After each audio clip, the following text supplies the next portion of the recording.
내용을 잠깐 말씀드리면 이런 내용이에요. 폭풍우가 치는 날 바베트라는 행색이 초라한 여인이 덴마크의 한 작은 바닷가 마을에 도착을 합니다.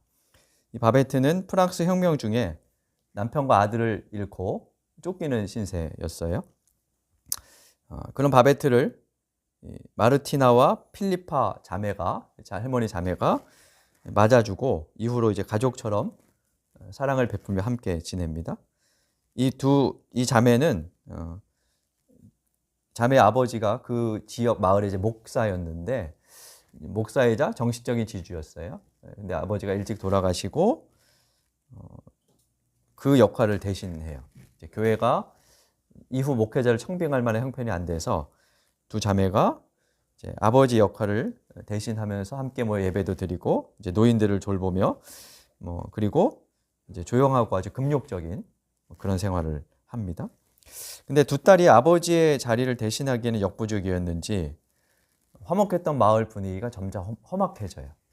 그래서 교인들 간의 불신, 미움이 싹트고 싸움도 자주 일어납니다. 바베트는 마을의 이런 모습, 이런 변화들을 보면서 한 10여 년 동안 묵묵히 자매들을 도와서 집안일을 합니다. 그러던 어느 날 바베트가 프랑스에 살 때 사두었던 복권이 당첨되었다는 소식이 들려요. 우체부가 그 복권 당첨 편지를 가지고 이제 옵니다. 당첨금이 1만 프랑이었다는데 요즘 스위스 프랑으로 이렇게 검색을 해보니까 한 1,800만 원 정도 나오더라고요. 지금 생각하면 큰 돈이 아닌 것 같지만 당시 시골 사람들에게는 어마어마한 금액이었습니다. 마르티나 필리파 자매는 바베트는 이제 그 돈을 챙겨서 마을을 떠나겠구나, 도시로 가겠지, 이렇게 생각하고 아쉽지만 보내주어야겠다 마음을 먹습니다. 그 무렵이 자매들의 돌아가신 아버지의 100번째 생일이었어요. 생일을 앞두고 있었어요. 그래서 그 생일에 마을 사람들을 초청해서 예전에 아버지가 계실 때를 생각하며 함께 식사를 하려고 계획을 합니다. 바베트가 그 이야기를 듣고 그 그러니까 식탁을 자기 돈으로 차리게 해달라고 그렇게 이제 부탁을 하죠. 근데 두 자매는 아버지의 기념 식사를 이제 바베트에게 맡기는 것이 좀 부담스러웠던 것 같아요. 그래서 망설이다가 워낙 간청을 해서 받아들입니다. 그리고 바베트가 프랑스 파리로 가서 이제 직접 식재료와 접시들을 주문하고 이걸 배로 공수해 와요. 근데 그 물건들을 보면 매우 사치스럽고 귀한 이런 것들입니다. 절제와 금욕적인 삶을 살았던 자매들에게는 바베트가 들여오는 재료와 접시, 기구들 이런 것들을 보면서 이게 혹시나 자신들의 신앙에 위배되는 사치스러운 만찬이 될까 매우 당혹하게 두려운 마음, 그 표정으로 그렇게 이제 쳐다보죠. 드디어 만찬날이 되어서 마을 주민들이 속속 들어옵니다. 그들은 모두 검은 옷을 입고 있고 들어와서 자리에 앉았는데 처음에 식사를 할 때는 매우 경직된 표정을 영상에서 보여주죠. 스푼 한 그릇 얻어먹겠지 하는 생각으로 왔던 주민들은 연이어 나오는 음식에 매우 놀라요.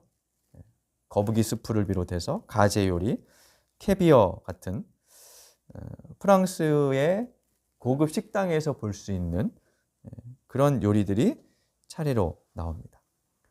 낯선 요리가 나오니까 먹는 법을 몰라서 어리둥절하고 있어요. 영상에 보면 딱 한 사람, 제복을 입은 사람이 나오는데요. 이 사람이 이제 파리에서 지내던 고급 장군이었는데 이 사람만 유일하게 그 먹는 법을 알아.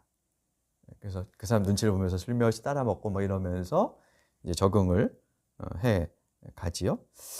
초대받은 그 장군이 로렌스라는 사람인데 이 사람이 음식을 먹으면서 이건 예전에 내가 프랑스 파리에서 고급 레스토랑에서 먹었던 그런 맛이다 하면서 경의를 표하는데요. 다름 아니라 이 바베트가 바로 그 식당에서 일하던 인류 요리사였어요. 그 음식을 먹고 이제 그걸 알아차리고 그런 것들이 나오죠. 근데 놀라운 것은 이 식탁에서 그동안 쌓였던 마을 사람들 사이의 불신, 갈등, 미움의 벽이 점차 허물어지기 시작했다는 겁니다. 뭐 훌륭한 음식과 음료의 영향 때문이었는지는 모르겠으나 지금까지 등진 채 살던 마음이 하나둘 누그러지고 음식만큼이나 감미롭고 향기 짙은 말들이 오갑니다. 서로 앙숙이던 두 노파는 손을 잡고 같이 노래를 부르며 용서와 화해를 이루고요. 만찬이 익을 무렵에 로렌스 장군이 일어나서 제가 오늘 예배에 부른 말씀으로 읽었던 시편 85편을 인용해서 이렇게 읊조려요. 사랑과 진실이 만나고 정의는 평화와 서로 입을 맞추는구나. 이 공간이 정의와 사랑, 평화가 공존하는 그런 공간이다. 이 말을 이제 하는 거죠. 그리고 자매 중 한 명인 필리파가 설교 직전에 불렀던 찬송가 312장을 피아노 반주에 맞추어서 노래를 합니다. 이로써 돌아가신 아버지의 생일 기념일은 축제로 변해요. 바베트가 차려낸 식탁 덕분에 침울하고 메말랐던 분위기가 활기가 있어지고 나눔과 웃음이 넘치는 공동체로 변해가죠. 바베트는 자신의 당첨금을 이 한 끼 저녁 식사를 차리는 데 다 써버려요. 그래서 마을을 떠날 수는 없었지만 그녀가 자신의 모든 것을 털어낸 그 만찬은 마을 사람들을 사랑으로 하나 되게 하지요. 그래서 식사를 다 끝내고 나올 때 보면 손을 맞잡고 이렇게 원을 그리면서 나오는 그런 장면으로 영화가 연출되는 것을 볼 수 있습니다. 재미있는 것은 식탁에 둘러앉았던 사람들이 모두 12명이라는 거예요. 소설에도 12명으로 그렇게 나오는데요. 12이라는 숫자는 작가의 의도가 담겨 있습니다. 작가가 바베트의 만찬을 예수께서 12제자들에게 마련해 주셨던 성만찬에 비유하고 있는 거죠. 마을 주민들은 겉보기에는 절제와 경건으로 사는 개신교들, 아주 신실한 신앙인들로 보였습니다. 그러나 속으로는 서로 험담하며 비난을 일삼는 그런 사람들이었습니다. 그런 이들이 바베트가 베푼 만찬 덕분에 서로 얼싸안고 손을 맞잡는 공동체로 변화되죠. 작가는 종교적 허위에 갇혀 음식을 절제하고 생활은 금욕하는 삶을 살았을지 모르지만 정작 절제해야 할 이웃에 대한 미움과 불신은 절제하지 않은 채 위선적 삶을 살고 있던 종교인들의 모습을 꼬집는 듯 합니다. 그러면서 참된 신앙의 미덕, 성만찬의 정신이 어디에 있는지, 우리가 거룩하다고 여기는 그 성찬과 세속적으로 보이는 일상의 식탁이 어떻게 조화를 이룰 것인지, 이런 이야기들을 이 소설과 영화에서 보여주고 있다고 할 수 있어요. 오늘 우리는 성찬 예식을 갖습니다. 세계 성찬 주일이었던 지난 주일에 하려고 했으나 추석 연휴로 오늘 갖습니다.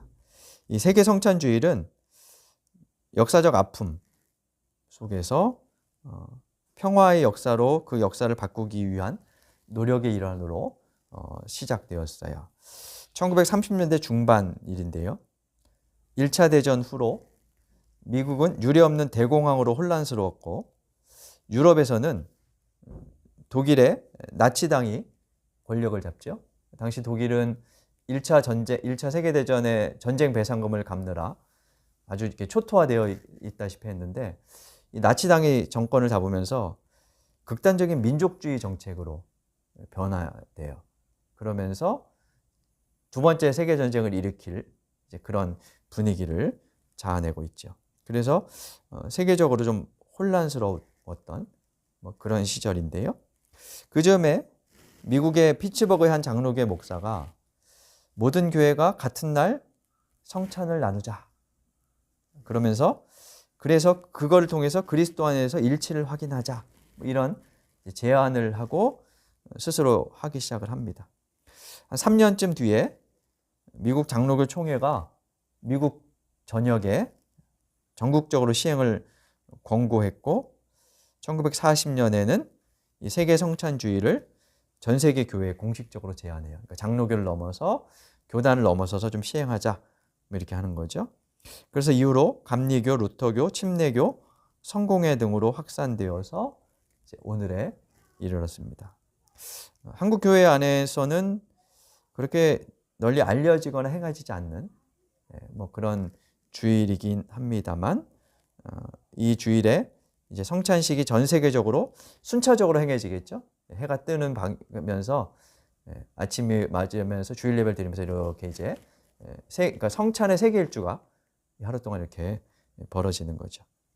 뭐 그럼에도 불구하고 2차 대전이 일어나서 전 세계가 전쟁터가 되긴 했습니다만, 당시에 이 세계 성찬주의를 제정하려고 했던 의도는 분명합니다. 성찬의 정신을 되살려 인류가 하나 되게 하려는. 그래서 갈등이 사라지고 반목이 없어지는 화해와 평화, 공존의 세상을 만들려고 했던 그런 의도였죠. 마태, 마가, 누가복음에 보면 예수께서 십자가를 지시기 전, 소위 우리가 최후의 만찬이라 부르는 유월절 저녁 식사를 제자들과 하시죠. 그 자리에서 주님의 몸을 상징하는 떡과 피를 상징하는 포도주 잔을 들어서 축복하시고 제자들에게 나눠주십니다. 그리고 이것을 기념하여 행하라 라고 말씀하시죠. 반면에 요한복음에는 그 성만찬 제정의 이야기가 나오지 않아요. 마태, 마가, 누가에는 마지막 식사하시는 장면이 기록되어 있는데, 요한복음에는 유월절 식사가 그냥 유월절에 식사하셨다 짧게 나오고, 대신에 그 자리에서 예수님이 제자들의 발을 씻기셨던 이야기가 나옵니다. 소위 세족식이라고 부르는 그 장면이 요한복음 13장에 나오죠. 그러면 요한복음에는 성만찬 사건이 어디에 나오느냐? 오늘 본문의 이야기를 대신 담고 있어요. 요한은 보리떡 5개와 물고기 2마리로 예수께서 5,000명을 먹이셨던 오병이어 사건을 마치 광야의 성만찬 광경처럼 보여줍니다. 이 사건 이후 6장 35절에 보면 예수님은 제자들에게, 자신을 찾아온 사람들에게 이렇게 말씀하세요. 내가 하늘에서 내려온 생명의 빵이다. 그래서 이것을 먹으면 생명을 얻을 것이다. 이렇게 말씀하세요. 그러니까 그 성만찬 말씀과 상통하는 그런 이야기가 요한복음 6장에 담겨 있는 거죠. 우리가 읽은 대목은 그 중에서 오병이어 사건의 끝부분이죠. 11절에 보면 예수님이 최후의 만찬에서 빵을 들어 축복하시고 제자들에게 나누어 주신 것처럼 11절에 보면 빵을 들어 감사를 드린 다음에 사람들에게 나눠주십니다. 사람들은 그 빵을 먹고 흥분했는지 이분은 참으로 세상에 오시기로 된 그 예언자라고 말하며 예수님께 몰려들죠. 그리고 14절과 15절에 따르면 예수님을 억지로 자기들의 왕으로 삼으려 합니다. 예수를 왕으로 삼아 이런 빵을 날마다 얻어먹을 속셈이었을 겁니다. 지금의 우리와 크게 다르지 않죠? 우리도 좀 잘 살게 해줄 대통령, 지도자 뽑으려고 하는 거니까. 그런데 그 사람들의 반응에 예수님은 혼자 산으로 가세요. 이것은 사람들의 기대가 예수님의 바람과 달랐기 때문일 겁니다. 사람들이 밥을 얻어먹고 그 밥의 의미를 모른 채 밥값을 하지 못하고 있기 때문이다라고 할 수 있어요. 주님께서 성찬을 제정하시며 떡과 잔을 기념하라고 하신 것은 그 의미를 되살려 오늘을 살아가라는 뜻입니다.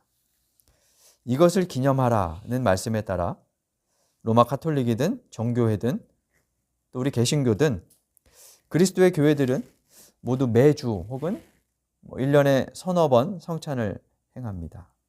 그러나 교회가 그만큼 성찬의 정신을 구현해 왔는지를 생각하면 고개가 숙여지기도 합니다. 우리 속담에 뜨신 밥 먹고 쉰소리 한다는 말이 있는데, 거룩한 밥상을 먹는 교회가 세상에서 쉰소리하고 엉뚱한 짓을 해온 것 같기 때문입니다. 오늘 읽은 시에서 시인은 뱃살, 주름살보다 나이살을 가꾸라고 하죠. 햇살보다 따뜻하게, 물살보다 부드럽게. 교회는 나이가 몇 살일까요? 교회 전체로 보면 2000살 됐고요. 한국교회만 쳐도 100여 살이 되었죠. 그런 교회가 나이값 못하고 나이살만 먹은 것은 아닌지, 성찬상을 얻어먹고 자기 뱃살만 늘려온 것은 아닌지 돌아보게 됩니다. 교회는 그리스도의 살을 먹고 마셔야 생존하는 공동체입니다. 이 말은 그것을 통해 우리가 산다는 것이기도 하고, 아울러 그 먹은 것이 몸을 형성해 오늘을 사는 것처럼 그리스도의 살과 피를 먹고 그분의 삶과 가르침을 기억하며 실천하는 공동체라는 의미이기도 합니다.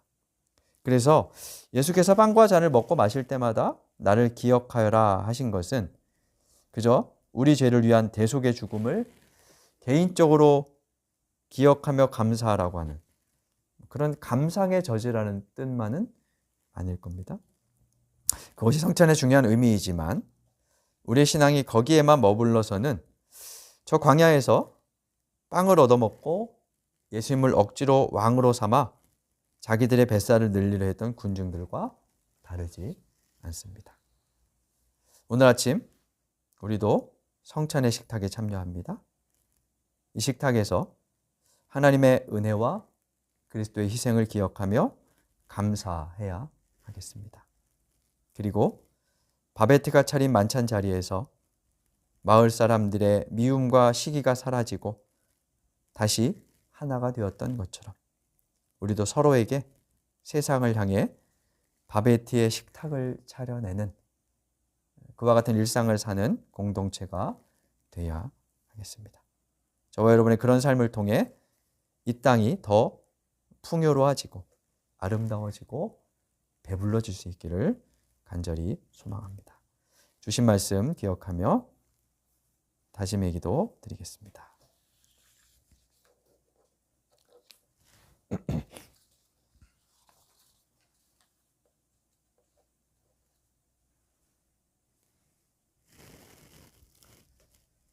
하나님, 그리스도의 찢기신 살과 쏟으신 피로 우리를 살리셔서 감사드립니다.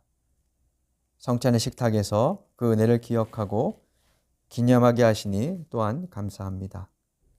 주님의 살과 피를 먹고 마시며 성찬의 의미를 되새기어 오늘을 믿음으로 살아내고 이웃을 사랑으로 살려내는 저희가 되게 하여 주옵소서.